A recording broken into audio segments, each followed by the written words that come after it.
Hora de falar sobre Hernan Crespo, o técnico do São Paulo, colocou uma pressãozinha nos dirigentes do Tricolor em busca de reforços. Quero te explicar direito essa história, antes contar o contexto.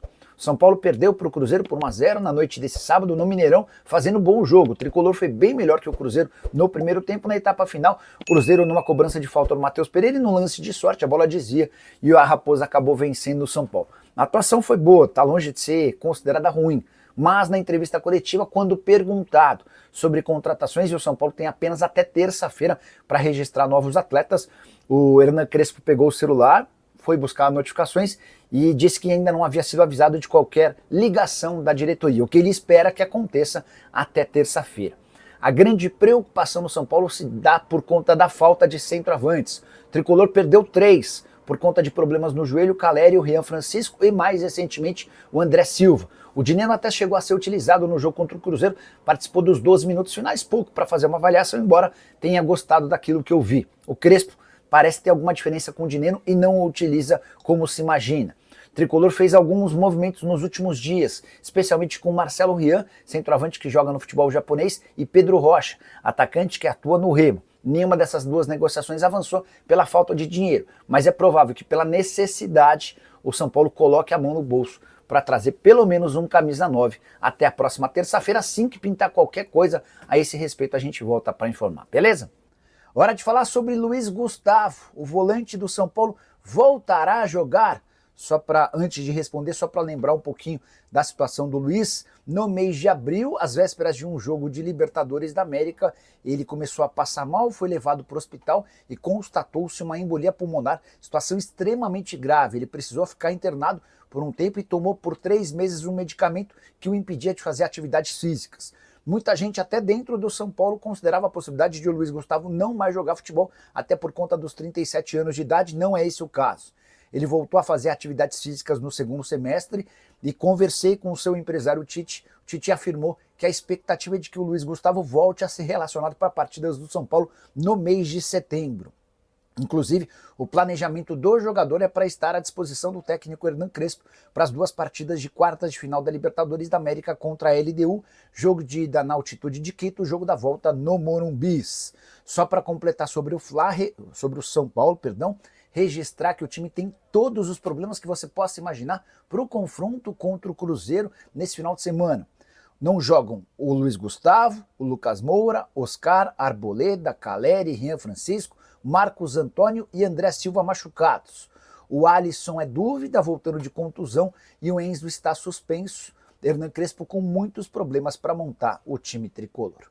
Bora falar agora sobre o São Paulo, atualizações sobre a cirurgia de Lucas Moura. O meio atacante foi submetido a uma artroscopia, na manhã deu tudo bem e foi retirada uma fibrose do seu joelho. Por que houve a necessidade dessa intervenção?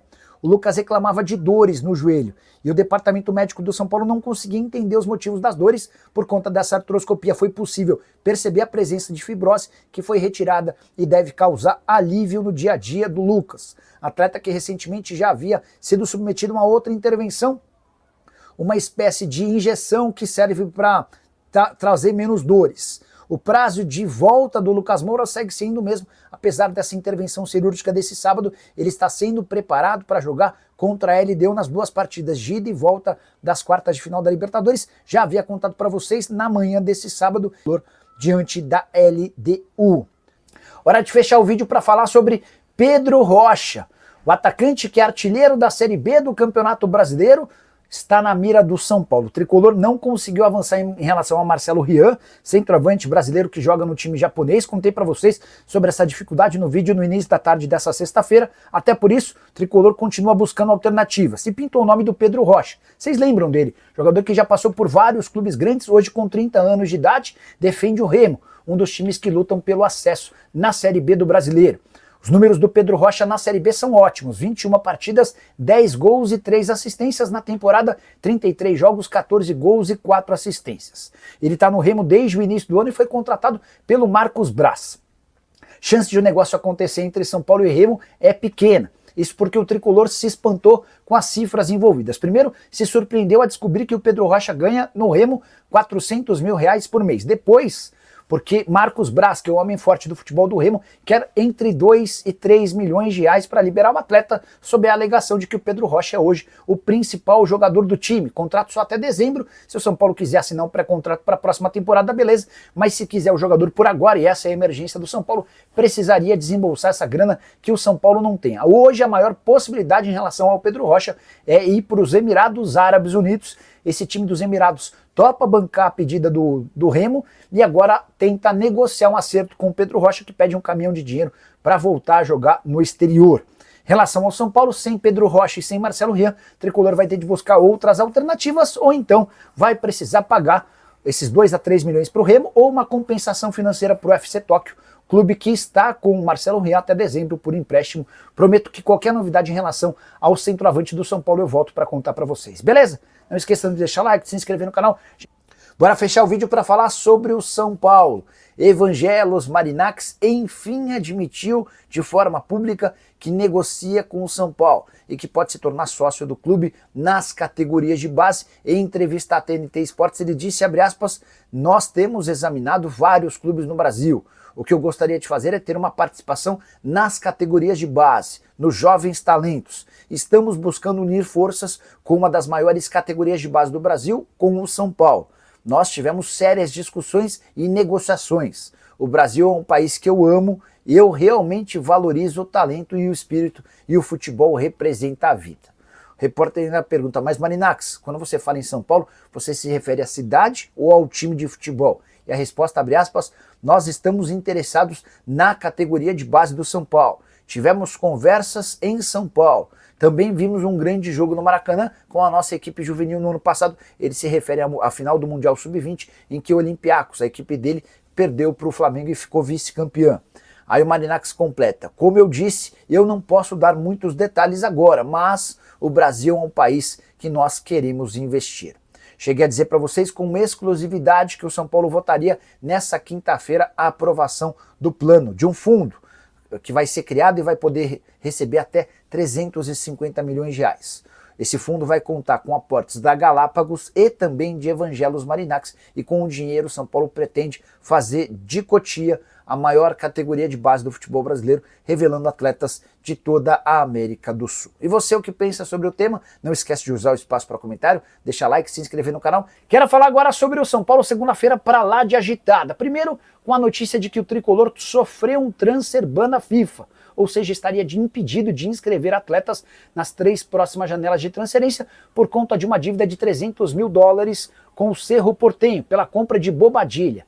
Esses 300 mil dólares ou 1.620.000 reais foram pagos também nessa segunda-feira pelo São Paulo ao Cerro Porteño, colocando fim à dívida que o Tricolor tinha para com o clube paraguaio. Restava essa última parcela da compra do jogador. Dessa maneira, o São Paulo assegura que já está livre do transfer ban. O Tricolor chegou a emitir uma nota dizendo, abre aspas, tivemos um desacordo em relação ao entendimento do pagamento das parcelas, mas regularizamos toda a situação do São Paulo. Dessa maneira, o São Paulo se livra do transfer ban e volta a estar liberado para contratar um atleta para o ataque. Tudo porque o André Silva, de fato, sofreu uma lesão séria, lesão ligamentar, e deve desfalcar o São Paulo por um longo período. Ele está sendo submetido a uma avaliação de um médico para saber se há necessidade de cirurgia ou não. De qualquer forma, com ou sem cirurgia, a chance de o André Silva jogar nessa temporada é pequena. Ele teve uma contusão no ligamento cruzado posterior e um estiramento no ligamento cruzado anterior. Baita azar do São Paulo, que teve lesão nos seus 3 centroavantes. Rian Francisco e o Caleri só voltam em 2026 ou no finalzinho dessa temporada por conta de problemas com o ligamento cruzado anterior. São Paulo já está no mercado em busca de um centroavante, de um camisa 9. Posso garantir para vocês que Daverson não é um alvo. E assim que eu tiver qualquer novidade sobre a busca por esse 9, conto para vocês. Combinado? Fala pessoal, estamos aí com atualizações importantes do São Paulo. Se inscreva e ative o sininho para receber mais atualizações do Tricolor. Deixe seu like, que é muito importante para o crescimento do canal. Utilize o espaço aqui embaixo para registrar sua opinião. Ficamos por aqui com mais esse giro de notícias. Um abraço e até o próximo vídeo.